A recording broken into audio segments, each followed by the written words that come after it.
Amerika Syarikat telah menangkap Presiden Venezuela Nicolas Maduro dan membawanya ke Amerika. Operasi ini mengejutkan dunia.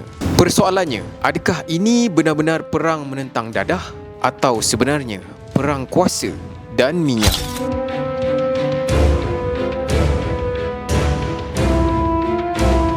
Operasi ini berlaku secara pantas dan terancang.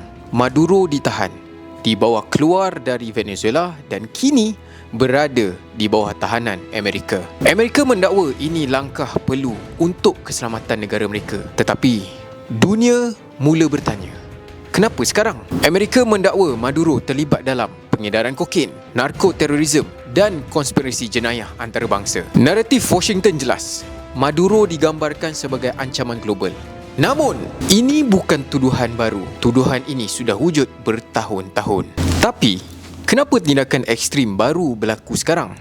Kenapa perlu tangkap seorang presiden dan bukan sekadar proses diplomatik? Di sinilah kita perlu lihat gambaran lebih besar. Sebenarnya apa yang berlaku di Venezuela ini semua berkisar tentang emas, minyak dan kuasa. Dan sebab itu juga kami di Intraday melancarkan XAU USD 2026 Premium T. Desain ini diinspirasikan daripada realiti pasaran emas global, tekanan geopolitik, ketidaktentuan dunia dan nilai sebenar aset selamat. Kalau anda faham cerita XAU USD ataupun emas, anda akan faham desain ini. Anda berminat? Link pembelian ada di description video.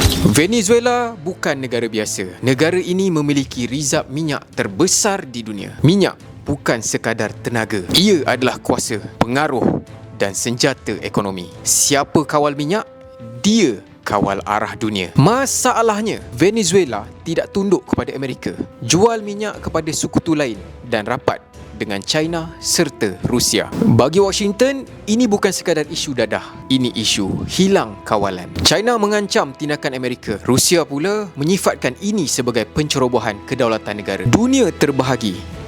Ada yang sokong, ada yang membantah. Dan ramai yang bimbang, ini hanya permulaan. Isu ini memberi kesan kepada harga minyak dunia, pasaran kewangan global dan juga kestabilan politik serantau. Apa yang berlaku di Venezuela tidak akan terhenti di Venezuela.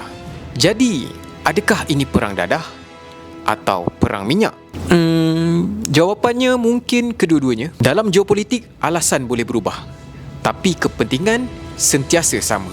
Dan jika anda meminati dunia emas, XAU USD dan realiti pasaran sebenar, XAU USD 2026 Premium T, link ada di description di bawah. Nak tahu juga isu pasaran kewangan ataupun isu panas geopolitik, boleh layari intraday.my dan subscribe YouTube intraday.my.